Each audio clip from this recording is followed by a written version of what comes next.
Get a day start. Mr. Chairman, sir, I rise to support this bill to the extent it goes and to press my definite view that the scope of the bill requires to be widened.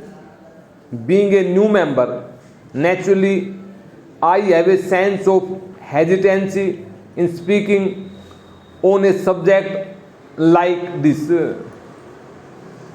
All the same, I should like here to express my sense of gratification for having been allowed this opportunity to make my first speech here on a measure which seeks to extend the freedom of the press and by so extending the freedom of the press gives added opportunities and facilities to the people of our country to better shoulder the responsibilities of democracy.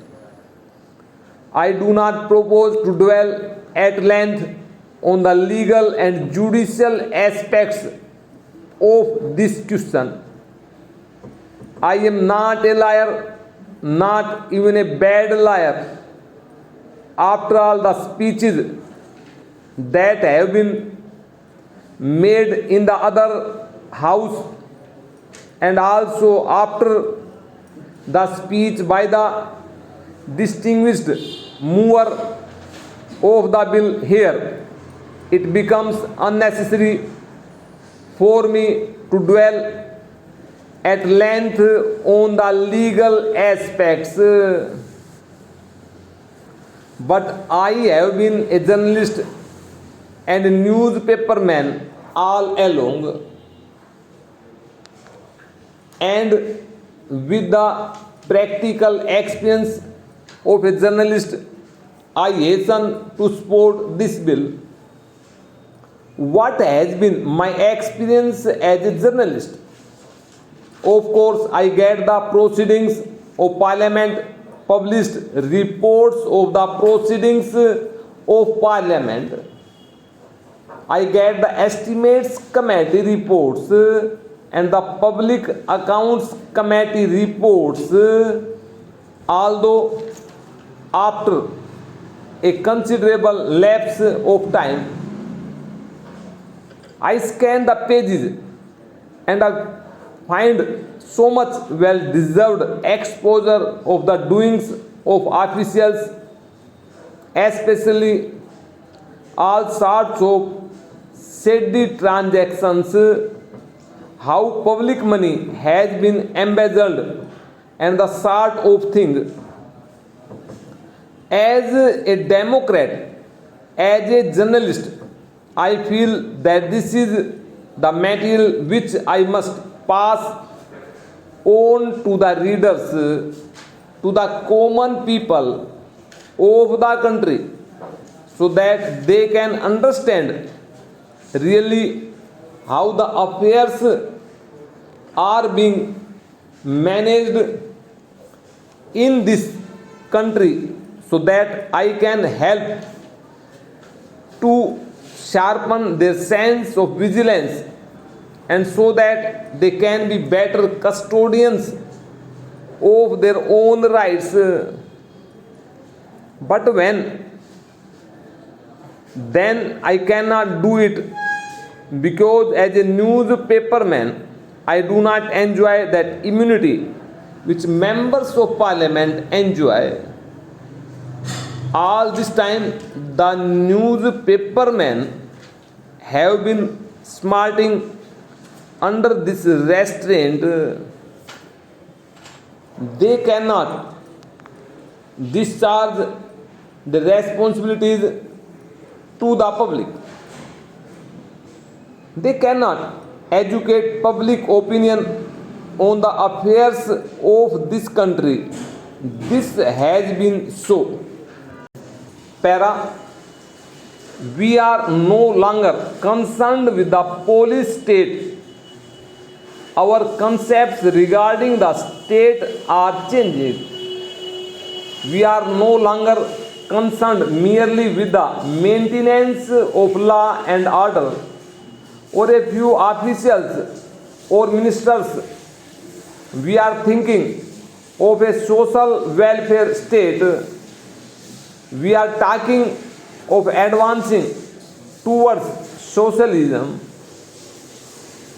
All these mean that we are increasingly obliged to lay our hands on vested interests, on special privileges. We are enlarging the responsibilities and rights of the common people.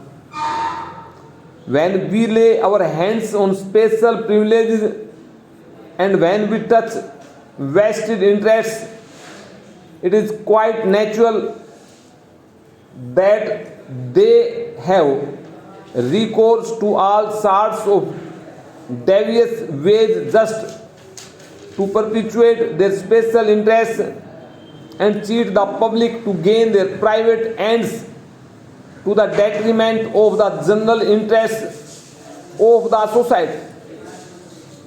Recently, we have had many instances in Parliament itself when the Companies Bill came up for consideration, when we had the affairs of the insurance magnates, when efforts were being made to have better control in the public interest of these corporations, institutions, etc. When we were thinking of enlarging the public sector, naturally we found vested interests resorting to all sorts of shady transactions and devious methods.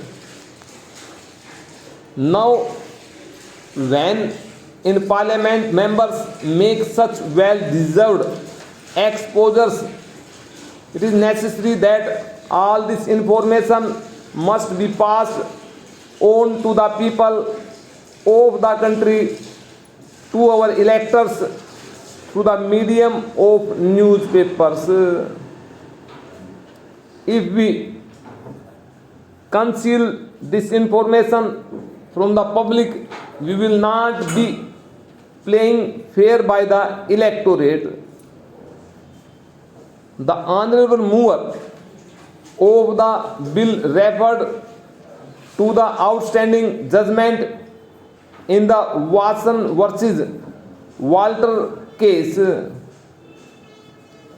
I think it was in 1880, and ever since that outstanding Chief Justice's judgment, the newspapers in the United Kingdom enjoy that right not only in respect of publication of the proceedings of Parliament, but even in respect of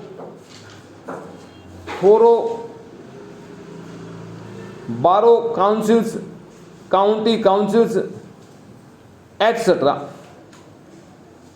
And I think in 1952 they got this protection in so far as publication of reports of even the parliaments of Commonwealth countries are concerned.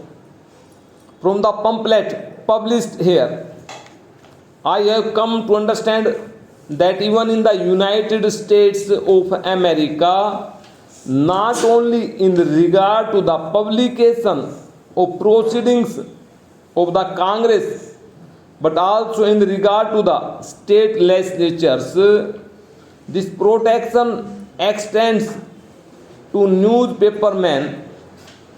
The judgment of Cockburn was in 1860. It is almost 88 years now, and all this time the press in other countries has been enjoying this privilege. Now, if you pass this bill at this stage, as honorable members have remarked elsewhere, it does not come a day too soon.